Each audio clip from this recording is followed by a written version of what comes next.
ज्योतिर्लिंग 4थ्या क्रमांकाचं ज्योतिर्लिंग आहे की ओमकार मंगलेश्वर ज्योतिर्लिंग नर्मदेच्या तटावर आहे. एकदा नारद मुनी गोकर्ण महाबळेश्वराच्या यात्रेला गेले आणि यात्रेहून परत येत असताना विंध्य पर्वताकडे भेटायला गेले. विंध्य पर्वत बोलत बसला, पण विंध्य पर्वताला घमेंड होती, मी श्रेष्ठ आहे अशी. बऱ्याच लोकांना समजताना घमेंड असते बघा, मी मोठा. कुणी आलं की आपलं मोठे पण सांगायचं, मी श्रेष्ठ. ह्या मीच्या बाजूलाच हे लोक निघत नाही. माझंच सगळ्यापेक्षा चांगलं आहे, मी श्रेष्ठ आहे. मी, माझी गाडी, माझी म्हाडी, माझी शेतीवाडी, माझ्याच बायकोची गोल गोल साडी, ह्याच्या बाहेरच निघत नाही. मी मी मी असं विंध्य पर्वताला वाटू लागलं. मत कर तू अभिमान रे बंदे, झूठी तेरी शान. हो मत कर तू अभिमान रे बंदे, झूठी तेरी शान, झूठी तेरी शान. बंदे झूठी तेरी शान, बंदे झूठी तेरी शान. तेरे जैसे लाखों आए, लाखों इसने पीने से खाए. तेरे जैसे लाखों आए, लाखों इसने पीने खाए. रहा न नाम निशान रे बंदे, मत कर तू अभिमान,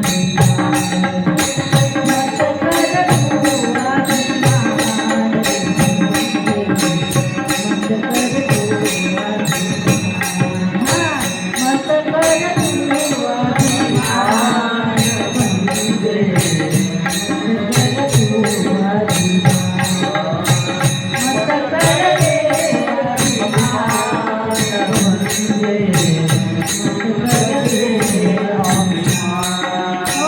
झूठी माया, झूठी काया, ओ तेरा जो गुण गाया. झूठी माया, झूठी काया, ओ तेरा जो गुण गाया. झूठ जबल हरि का नाम रे,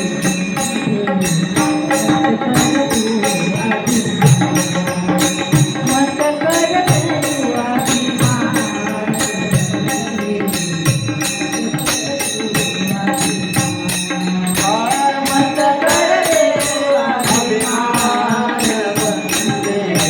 मत कर तू अभिमान, मत कर तू अभिमान,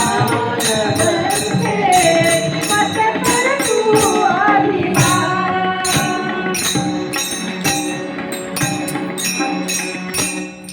हा जो विंध्य होता, ह्या विंध्याला अभिमान होता. विंध्य पर्वताला खूप मी श्रेष्ठ आहे, माझे जे शिखर जे आहेत ते खूप उंच आहेत आणि माझ्यापेक्षा कोणीच मोठं नाही, माझ्यापेक्षा कोणीही श्रेष्ठ नाही.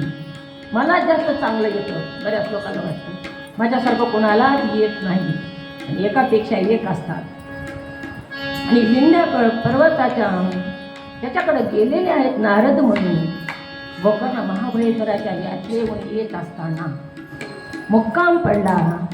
विंध्याच्या बोलण्यामध्ये घमेंड होती, प्रत्येक शब्दामध्ये मीपणा होता. नारद मुनी विंध्यानं विचारलेलं आहे, नारद मुनी चांगली झाली ना व्यवस्था? इथं तुमची का कमी काही झालं? माझ्यामध्ये तुम्हाला कुठं कमतरता दिसली का? माझा कसा महाल आहे? माझे शिखर तुम्हाला कसे वाटले? नारद मुनीच्या लक्षात आलेलं आहे ह्याच्या शब्दामध्ये घमेंड आहे म्हणून. लक्षात येतं बघा मीपणा असतं तुझ्या शब्दामध्येच तीव्रता असते. आणि नम्रतेनं बोलणारा किती जरी श्रेष्ठ असला तरी तो मौन बोलतो, नमून बोलत असतो. ही विंध्य जे होता तो घमेंडीनं बोलू लागलेला आहे.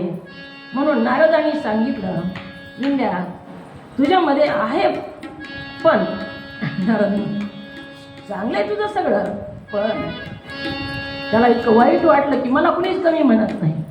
माझं कीर्तन कसं झालं म्हणल्यावर सगळे चांगलंच म्हणणार की कोण तुझं कीर्तन वाईट झालं, तू शिवपुराण माझ्या तोंडावर तर कोणी म्हणणार नाही हिला शिवपुराण सांगायला येत नाही, अगं हिला आलं नाही म्हणून मागं म्हणू करून. परंतु कसं झालं म्हणल्यावर चांगलंच म्हणणार. परंतु नारद मुनी तसे नाही म्हणले. नारद मुनी त्यांच्या बोलण्यामध्ये जी घमेंड होती ती त्यांनी ओळखली आणि सांगितलं नारद मुनी. कसं वाटलं म्हणल्यावर नारद मुनी म्हणू लागले, विंध्या तुझं सगळं चांगलं आहे, काहीच कमी नाही. तुझ्या पर्वत शिखर खूप उंच आहेत, पण तुझ्यापेक्षा सुद्धा मेरू उंच आहे.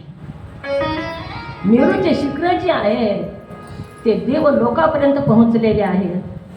तुझं कमी आहे असं मी म्हणत नाही, पण मेरू तुझ्यापेक्षा श्रेष्ठ ही मात्र मी मान्य करतो. मुद्दाम नारद मुनींनी तसं म्हटलं.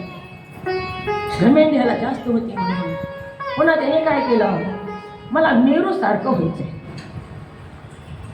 दुसऱ्याचं चांगलं सहन होत नाही.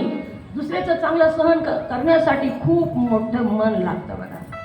दुसऱ्याचं दुःख आपल्याला आपण पचवू शकतो, दुसऱ्याच्या दुःखामध्ये दुःखी होऊ शकतो, पण दुसऱ्याच्या सुखामध्ये सुखी होणं सोपं नाही. दुसऱ्याला सुख मिळालं की आपल्याला काही ना समज नाही तरी सुद्धा दुःख होतं. काय गरज आहे, काय त्याच्या भाग्यानं त्याला प्राप्त होईल, आपल्या भाग्याचं आपल्याला प्राप्त होईल, तरी सुद्धा दुःख का होतं. मत्सर असतो बघा हा, त्याच्यानं दुःख होतं. दोघं व्यक्ती होते, दोघं मित्र, लहानपणापासूनचे मित्र. दोघं एकाच वर्गात शिकले, B.Edला नंबर लागला दोघांचाही. दोघंही शिक्षक झाले, पण एक जरा चांगल्या घरचा होता आणि एक गरीब घरचा होता. मग चांगल्या घरचा जो होता दोघांनी प्लॉट बरोबर घेतले. ज्याच्या घरची ज्याला साथ होती त्याने 2 मजली बंगला बांधला. गरीब होता ते आपला आहे त्या जागेमध्ये पत्र्याचा डबा ठोकून राहिलेला होता.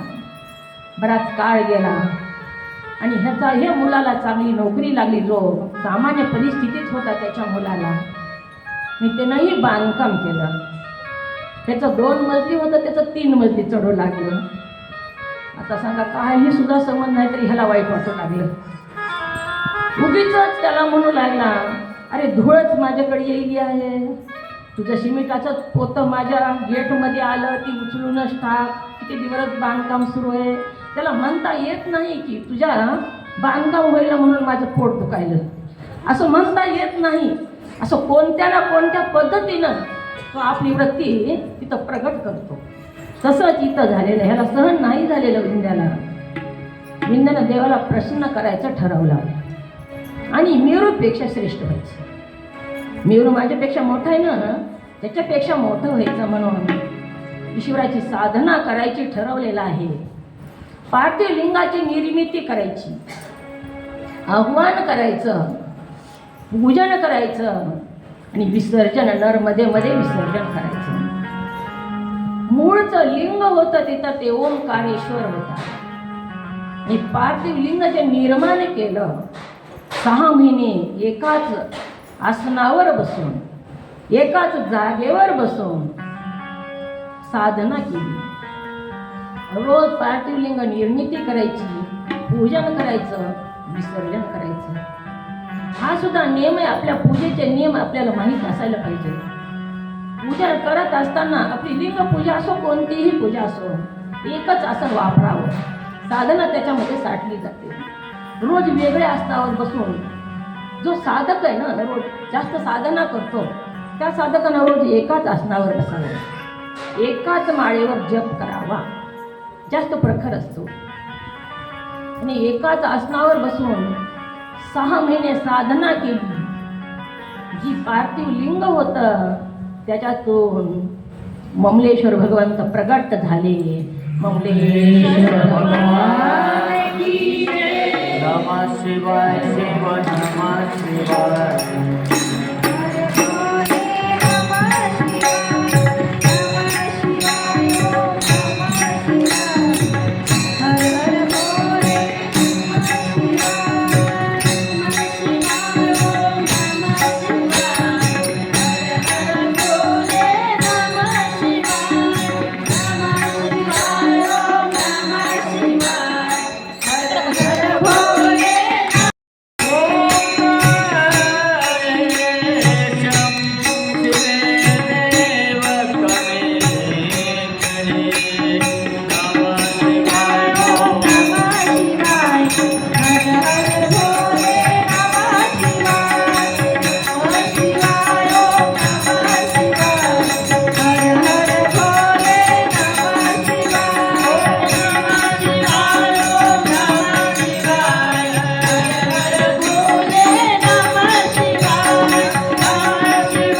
पार्थिव लिंगामधूनच हा ममलेश्वर लिंग प्रगट झाला.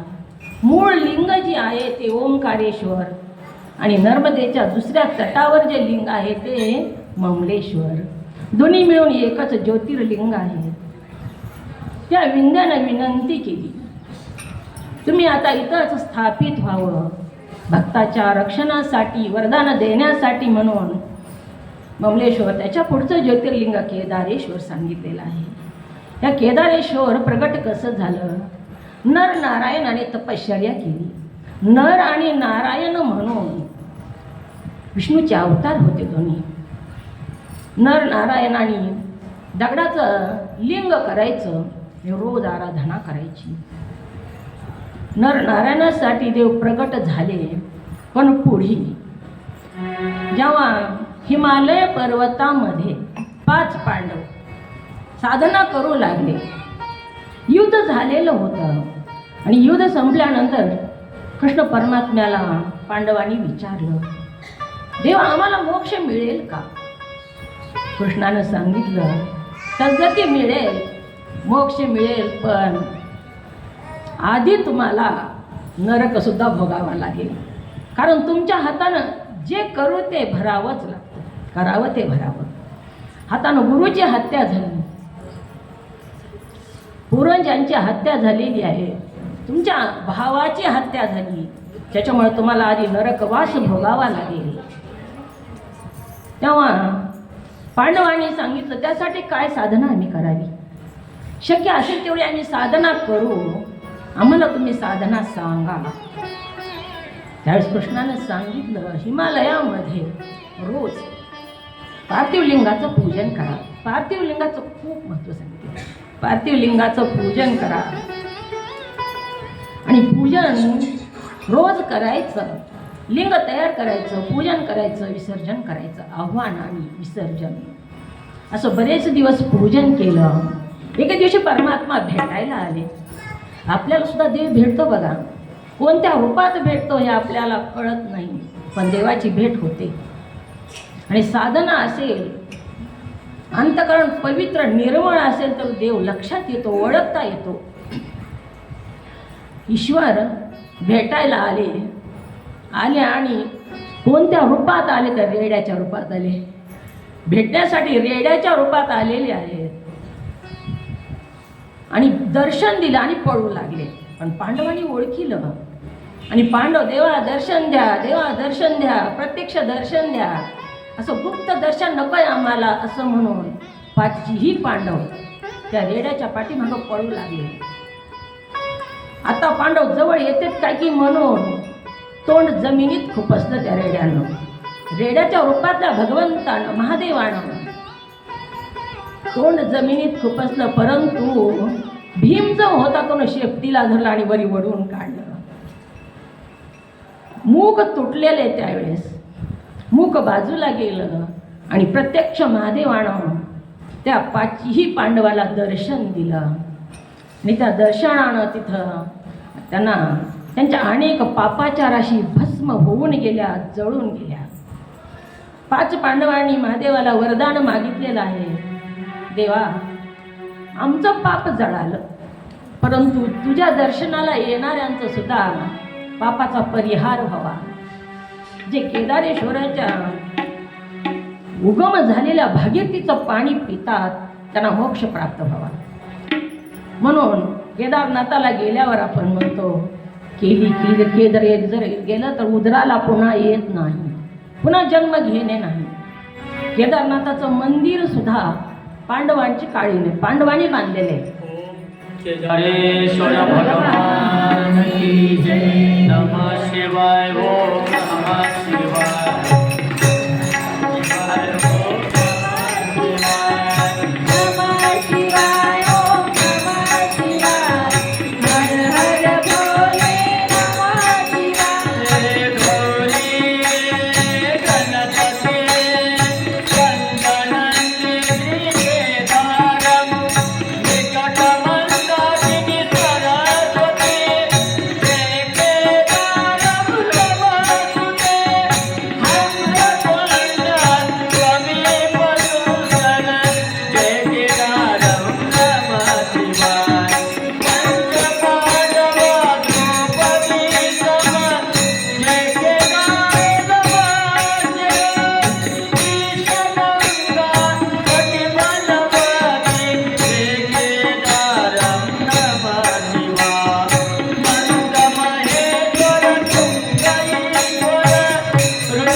मंदिर पांडवकालीन आहे, पांडवांनी बांधलेलं हे मंदिर आहे. तिथंच एक देवी आहे. त्याच हिमालयामध्ये एक देवीचं मंदिर आहे, ती कामधारा देवी म्हणून आहे. पांडवांनी तिथंही तपश्चर्या केली, कामधारा देवीचीही तपश्चर्या केली आणि कामधारा देवीला वरदान मागितलेलं आहे, देवी की आम्ही मंदिर बांधलं पण इथं कोणीच नसतं. ईश्वर तर स्वतः समर्थच आहे, पण तरी सुद्धा माते ह्या मंदिराची संरक्षणाची जबाबदारी आम्ही तुम्हाला देतो. आम्ही तुम्हाला शरण आलेलो आहे, या मंदिराचा नाश कधीच होऊ नये असं वरदान कामधारा देवीकडून मागून घेतलेले पांडवांनी. मी जेव्हा कामधारा देवी जी आहे तिथं ह्या हिमालयामध्ये एकदा जी प्रलय जी आला पाठीमागं, ती कामधारा देवीचं मंदिर उचलण्याचा प्रयत्न केलेला होता. त्यावेळेस ही कामधारा देवी जी होती तिथे विजेचा मोठा प्रकल्प उभा करायचा आहे म्हणून इंजिनियरनी सांगितलं इथं उभा करता येतो. अनेक ऋषी मुनींनी सांगितलेलं आहे कामधारा देवीला उठवू नका, तिथलं उचलू नका, ती संरक्षण आहे ती मंदिराचं म्हणून. पण ऐकलं नाही. इंजिनियर म्हणू लागले आपण मंदिर पाडायचं नाही, तसंच पर्वतच उचलून आपण डोंगरच बाजूला काढून ठेवू शकतो. कामधारा देवीला हलवलं आणि अवघ्या 4 तासामध्ये प्रळय आलेला आहे. सगळं वाहून गेलं. आताच 10 वर्षाच्या ह्याच्यातली गोष्ट आहे. सगळं वाहून गेलं. भीमशिळा आली आणि मंदिराचं संरक्षण केलं. ही भीमशिळा कामधारा देवी शिळेच्या रूपानंच आलेली आहे. संरक्षणाची पांडवांनी त्यांच्यावर जबाबदारी दिलेली होती म्हणून कामधारा मातेनं त्या मंदिराचं संरक्षण केलं. अशा प्रकारे हे केदारेश्वर भगवंताची महती आहे. पुढचं ज्योतिर्लिंग भीमाशंकर ज्योतिर्लिंग जे आपल्या महाराष्ट्रामध्ये आहे. 5 ज्योतिर्लिंग महाराष्ट्रामध्ये आहेत. आपण भाग्यवान आहोत खूप. भीमाशंकर ज्योतिर्लिंग ही जी आहे कुंभकर्ण आणि कर्कटी ह्या दोघांचा मुलगा होता, एक भीम नावाचा, आणि ही त्या डोंगरामध्ये राहायचा. तिथं आलेल्या लोकांना त्रास द्यायचा. तिथं आलेल्या लोकांना कोणालाच त्या अरण्यामध्ये येऊ द्यायचं नाही, मारायचा, त्रास द्यायचा. एक वेळेस तिथं रामप्रभू वनवासात असताना त्या डोंगरातून जाऊ लागले. जात असताना हिनं सीतामाई बरोबर होती. त्या कर्कटीनं सीतामाईला गच्च धरलं आणि सोडीच ना. सुटता सोडीना रामप्रभूली वाटू लागलं ही स्त्री हिची हत्या तरी मी कशी करू. आणि ही सोड म्हणलं तर सोडतच नाही. सीतामाईचा दम कोंडू लागलेला आहे. तेव्हा रामप्रभूने लक्ष्मणाला आज्ञा केली हिचे हात काटून टाक. तेव्हापासून तिचं नाव कर्कटी पडलेलं. की कर्कटी जी होती ती कुंभकर्ण आणि कर्कटी हिचा मुलगा हा भीम होता. भीमासूर म्हणून असुर होता. आणि हा असुर जो होता तो आपल्या आईला त्यानं मोठा झाल्यानंतर विचारलेलं आहे, आई तू एकटीच कशी राहते आणि माझे वडील कुठं आहे, मी कुणाचा मुलगा आहे. असे विचारल्यानंतर त्या कर्कटीनं सांगितलं तुझे वडील लंकेत राहतात. एक वेळेस कुंभकर्ण फिरत फिरत आले. त्यांनी माझ्याबरोबर समागम केला. त्याच्यातून तुझा जन्म झाला. पुन्हा तो कुंभकर्ण एकदाही भेटलेला नाही.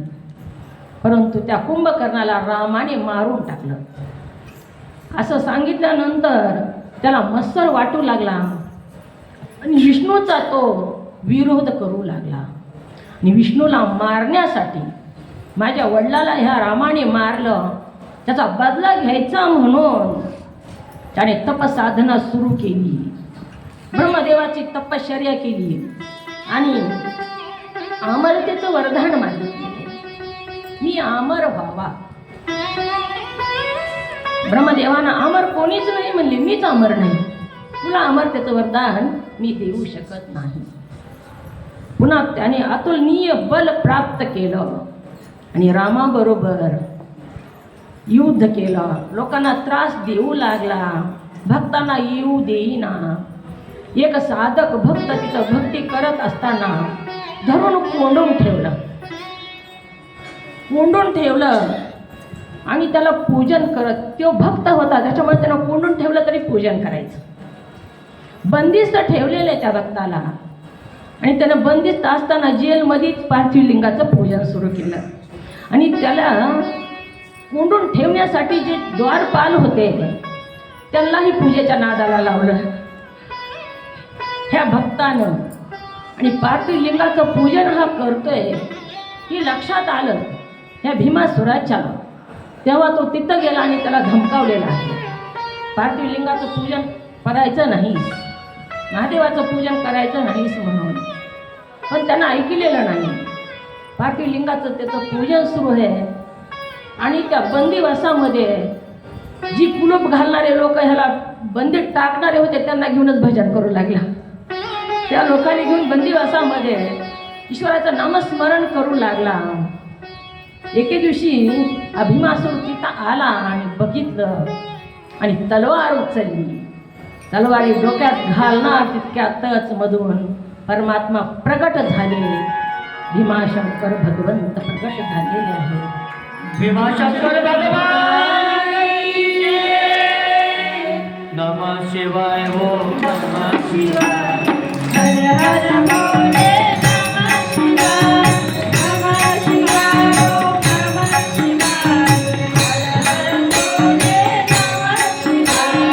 ये गातीनी शातीनी कामकमेनी काजते विचारेव सदैव निवादिपते प्रसीदं हे शंकरं भक्तजनाय नमामि शंकरं नमः शिवाय ओम नमः शिवाय. हर हर भोले नमः शिवाय, नमः शिवाय ओम नमः शिवाय. हर हर भोले नमः शिवाय. हर हर महादेव शिव महापुराण की जय. भगवान की जय. पुढचं ज्योतिर्लिंग विश्वेश्वर ज्योतिर्लिंग सांगितलं. काशी विश्वनाथ ज्योतिर्लिंग. निर्गुण ब्रह्माला सगुण होण्याची इच्छा झाली. निर्गुण ब्रह्म होता, सगुण होण्याची इच्छा झाली. आपल्या डाव्या अंगाला अमृत चोळून भगवतीची निर्मिती केली, अंबिकेची निर्मिती केली. अमृत चोळलं आणि निर्मिती केली म्हणून अंबिका नाव दिलं. डाव्याच अंगाला अमृत चोळून विष्णूची निर्मिती केली. व्यापक होता म्हणून विष्णू नाव दिलेलं आहे. तप करायला सांगितलं. तप कुठं करू म्हणून विष्णू परमात्म्याने विचारलं तेव्हा पंचकृषी उत्पन्न केली. चारीही बाजूला 5 कोसाची जागा उत्पन्न, परम पवित्र अशी जागा उत्पन्न केली. ह्या पंचकृषीमध्ये तप करा असं सांगितलेलं आहे. तप केलं, अंगातून घाम बाहेर पडला, तोच पाणी आहे. नीर बाहेर पडलं म्हणून नारायण नाव दिलेलं आहे. महादेवानं नारायण म्हणून हाक मारली. सगळीकडं ब्रह्मांडाची निर्मिती केली. 14 भुवने निर्माण केली. 50 करोडो योजने हा विस्तार सांगितलेला आहे भूमीचा. 50 करोडो योजने विस्तार भूमीचा निर्माण केला. सर्वांचाच नाश होईल, परंतु ही पंचकृषी कधीच नाश होणार नाही. पंचकृषीमध्ये 3 दिवस तरी राहू. विश्वेश्वर भगवान की जय.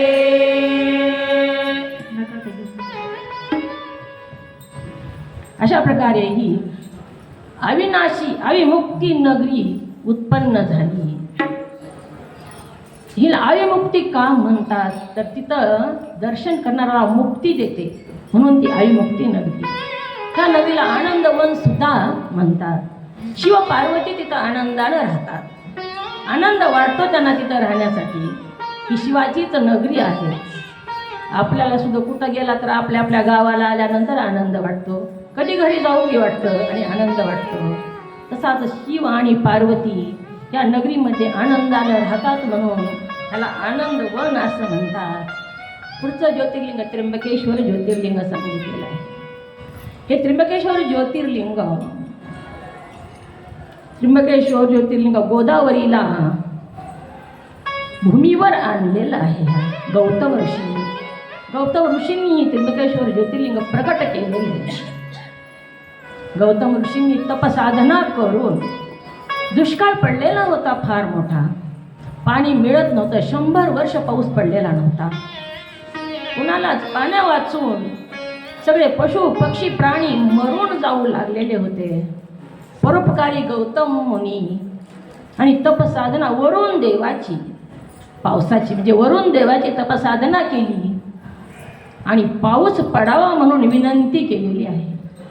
तेव्हा वरुण देव म्हणू लागले, मी आज्ञेशिवाय, आमच्या सगळ्या कमिटीच्या आज्ञेशिवाय मी काय पडू शकत नाही, मला सुद्धा परवानगी लागते पडायला. पण मी तुला एक वरदान देतो, तू खटाखान तिथं झरा निघेल आणि तिथं अक्षय पाण्याचा झरा निघेल, ती पाणी कधीच संपणार नाही.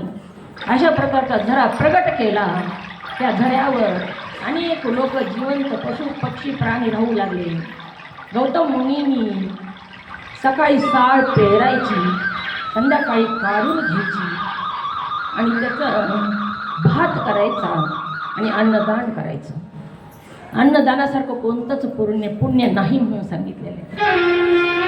कोणतंही दुसरं दान करा. आपण जेव्हा दुसरं दान करतो तेव्हा आणखीन असावं वाटतं बघा. पैसा जर प्राप्त झाला तर आणखीन व्हावा, कपडे दान केले तर आणखीन द्यावे वाटतं. कोणतीही वस्तू तुम्हाला दान केली तर ज्यानं दान घेतलं त्याला आणखीन प्राप्त असावं वाटतं. अन्नदान, तुमचं पोट भरलंय, जिलेबी थोडीशी घ्या, नाही आता नको.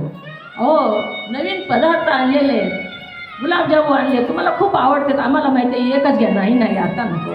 जेव्हा पूर्ण तृप्ती होते त्या अन्नदानामध्ये होते.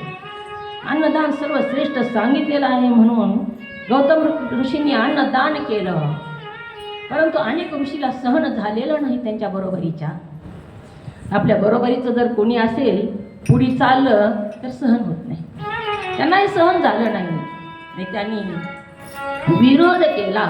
गणेशाची आराधना केली आणि गौतमाच्या विरोधामध्ये गणेशाला गाईचं रूप घेतलेले, गणेशाला तपश्चर्या केलेली आहे, गाईचं रूप घेतलं आणि साळ खाऊ लागले. साळ खात असताना आता साळ जर खाली तर अन्नदान कसं करावं म्हणून गौतम ऋषी त्या गाईला हाणण्यासाठी म्हणून जाऊ लागले. तिला धक्का न लागताच गाय मरून गेली. आणि गोहत्यारा म्हणून तुझं आम्हाला तोंडही बघायचं नाही, गोहत्यारा आहेस तू, त्याला वाळीत टाकलं गौतम ऋषींना आणि सांगितलं तुझ्या या पापाचं प्रायश्चित्त म्हणून तू 100 प्रदक्षिणा कर या ब्रह्मगिरीला, आणि तेवढं जर तुला शक्य नाही तर स्वर्गातून गंगा खाली आण. तेव्हा महादेवाची तपश्चर्या केली, प्रार्थना केली. ही गंगा भूमीवर आणलेली आहे. त्र्यंबकेश्वरला जर कुणी गेला असाल तर उंबराच्या झाडाच्या मुळामधून छोटासा उगम आहे त्या गंगेचा. गंगा तिथं उगम पावली, झुळझुळ वाहू लागली. गौतम ऋषींनी स्नान केलं, गंगा गुप्त झाली. गौतम ऋषी म्हणू लागले सगळ्यांना स्नान करू दे माते. गंगा म्हणू लागली नाही, की तुला किती त्रास दिला ह्या लोकांनी, ह्या ऋषींनी, मी ह्यांना स्नान करू देणार नाही. पुन्हा विनंती केली. गुप्त झालेली गंगा पुन्हा गंगाद्वार म्हणून तिथं प्रगट झाली, पुन्हा कुशावरती तिथं प्रगट झाली आणि पुढी वाहू लागली. हीच गोदावरी गंगा. अनेक गोदानाचं सुद्धा पाप ह्या गंगेच्या स्नानानं परिहार होतो असं त्र्यंबकेश्वर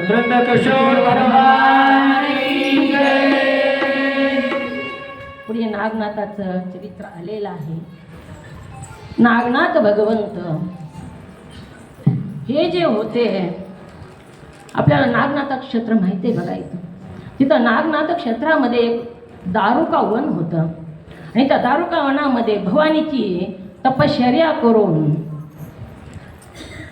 ती ओरवा नावाचे ऋषी होते आणि तिथं एका राक्षसाच्या पत्नीनं भवानीची तपश्चर्या केली आणि दारुका वन ताब्यात घेतलं. सेवा करून तिथं वरवा नावाचे ऋषी होते. तो जो राक्षस होता तो सगळ्यांना खूप त्रास देऊ लागला. सगळे सामान्य आपल्यासारखे लोक वरवा नावाच्या ऋषीला शरण गेले आणि व्यथा सांगितलेली आहे. आम्ही कसं जगावं इथं ह्या अरण्यामध्ये.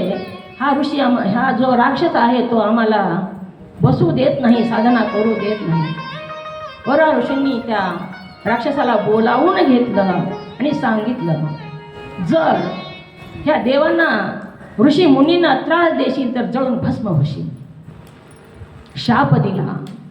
तेव्हा त्या राक्षसाला वाटू लागलं इथं ऋषी मुनींना मारू नये तर उपाशी मरावा लागेल आणि मारावं तर भस्म व्हावा लागेल. म्हणून त्यानं दारुकावन उचललं आणि समुद्रामध्ये घेऊन गेला. समुद्रामध्ये येणाऱ्या जाणाऱ्या लोकांना त्रास देऊ लागला. सुप्रिया नावाचा एक व्यापारी होता. तो व्यापारी शिवभक्त होता. त्याची पत्नीसुद्धा शिवभक्त होती. त्याला कोंडून ठेवलं. सुप्रिया नावाचा जो व्यापारी होता, जिथं कोंडलं तिथं तिनं रोज पार्थिव लिंगाचं पूजन सुरू केलं. त्याला माहीत पडलं हा तिथं गेला, पार्थिव लिंगाच्या पूजनाला विरोध केला. धावतं घ्यायचं आपल्याला 5 मिनिटात वेळ. पार्थिव लिंगाच्या पूजनाला विरोध केला आणि त्याला मारण्यासाठी तलवार उचलली. त्याच्यामधून नागनाथ भगवंत प्रकट झालेले आहे. नागनाथ भगवान की जय. असं हे 11व्या क्रमांकाचं नागेश्वर ज्योतिर्लिंग सांगितलं. शेवटचं ज्योतिर्लिंग जे आहे ते कृष्णेश्वर, आपल्या महाराष्ट्राचं ज्योतिर्लिंग. सुधेया नावाचा ब्राह्मण होता आणि दोघं पती पत्नी पूजा करायची. बरेच दिवस झाले त्यांना संतान झालेलं नाही. संतान नाही म्हणून सुधेया नावाचा ब्राह्मण जे होता त्याला काही नाही वाटलं, पण त्याची पत्नी जी होती तिला मात्र वाईट वाटू लागलं. तिला वाटू लागलं की आपल्याला संतान असावं. ती पत्नीला म्हणू लागली, डॉक्टराकडे चला, वैद्याकडे चला. सगळं बघितलं, सगळे डॉक्टराकडे गेले, वैद्याकडे गेले, सगळे प्रयत्न करून बघितले, साधना करून बघितली, तरीसुद्धा मूल झालेलं नाही. पुन्हा एके दिवशी महिला जमलेल्या होत्या अशा आणि एक कृपण होती जरा, कुणालाच काही द्यायचं नाही, दान धर्म करायचा नाही, काही द्यायचं नाही. त्या महिला म्हणू लागल्या, अगं कशाला इतकं कृपणपणा करतेस, त्याला वाली तरी आहे का कुणी तुझ्या ह्या धनाला, राजा घेऊन जाईल हे तुझं धन.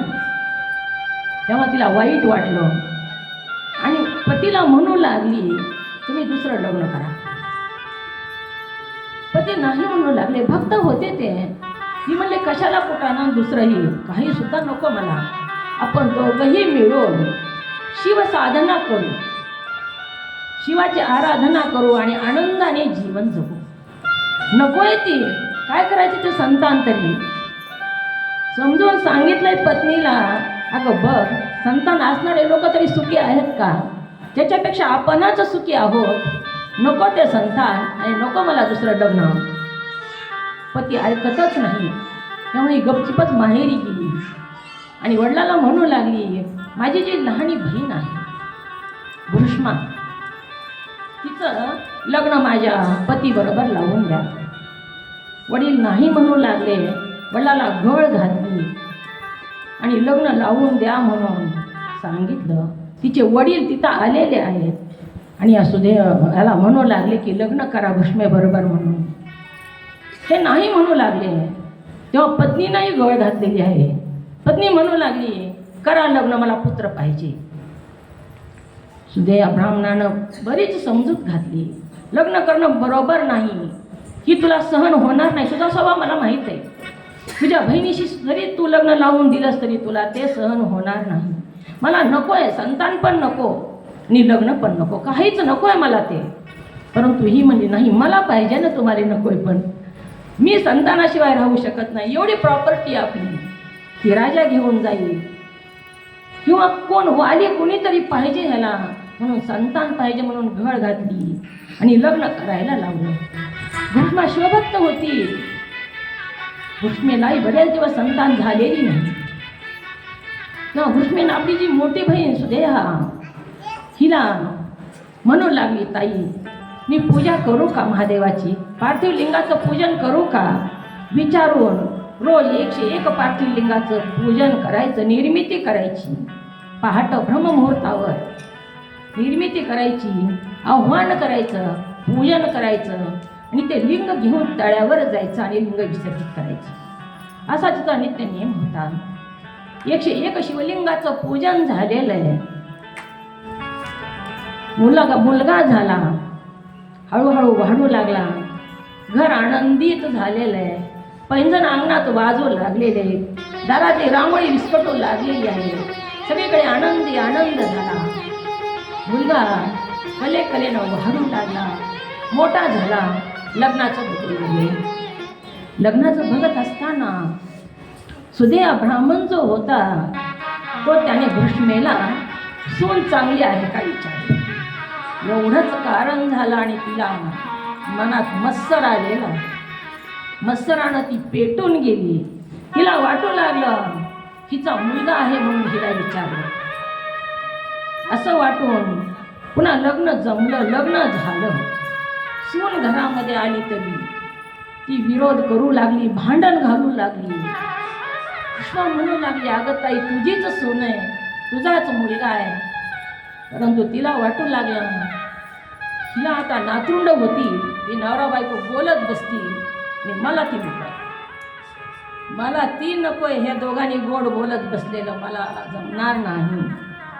म्हणून तिनं पहाटच उठली. घृष्माजी होती ती, शिवलिंगाचं पूजन सुरू आहे तिचं आणि सून तिची उठलेली आहे सकाळी पहाट कामाला. त्याच वेळेमध्ये हिनं तलवारीनं त्या मुलाला कुटके केले आणि ती कुटके जमा केले आणि तळ्यात नेऊन टाकून दिले आणि जाऊन झोपली. तळ्यात नेऊन कुटके टाकून दिलेले आहेत. सून रूममध्ये गेली त्या घटनेची. सून रजस्वाला होती त्यावेळेस असा उल्लेख आलेला आहे. मोठ्याने किंकाळी फोडलेली आहे सासूबाई घात झाला म्हणून. तरी सुद्धा घृष्मा उठलेली नाही. शिवपूजन करताना उठू नये, आपण बघितलेलं पाहिजे. शिवपूजन करताना उठू नये, सगळ्यात मोठा दोष सांगितला उठणं आहे. घृष्मा उठलेली नाही, पूजन पूर्ण केलं. सून आरडू लागलेली आहे, रडू लागलेली आहे. तिला माहीत झालं आपल्या मुलाला कापून तुकडे करून टाकलेले आहेत, घात झालेला आहे. तरी सुद्धा घृष्मा अर्ध्या पूजेतून उठली नाही. तेवढ्या 101 शिवलिंगाचं पूजन करून तळ्यावर जाऊन लिंग विसर्जित केलं आणि पुन्हा माता तळ्यावरच टाव पडला ईश्वरा म्हणून. तिथूनच शिव प्रकट झाले. त्या लिंगामधून दर्शन दिलेलं आहे आणि सांगितलं तुझ्या बहिणीनं तुझ्या मुलाचे तुकडे करून इथंच आणून टाकलेले आहेत. मी ते किनाऱ्याला आणलेले आहेत. ती तुकडे जमा कर. एकत्र जमा केले आणि तिथंच तो पुत्र पुन्हा जिवंत झाला. जिवंत झाल्यानंतर घृष्मा रडू लागली. अतिशय आनंद झालेला आहे. प्रत्यक्ष दर्शन झालं. मला आता जीवन नको हे देवा, मला मोक्ष पाहिजे आता. पण मला एकटीला मोक्ष नाही पाहिजे. तुम्ही इथं सर्वांच्या कल्याणासाठी स्थापित व्हावा. तेव्हा देवाने वरदान दिलं. मागतो त्याला देत नाही आणि मागत नाही त्याला कमी पडू देत नाही असा भगवंत. त्याने वरदान दिलं, घृष्मा मी इथं राहील पण तुझ्या नावानं राहील. घृष्मेसाठी आलेला ईश्वर तोच घृष्मेश्वर प्रकट झाले.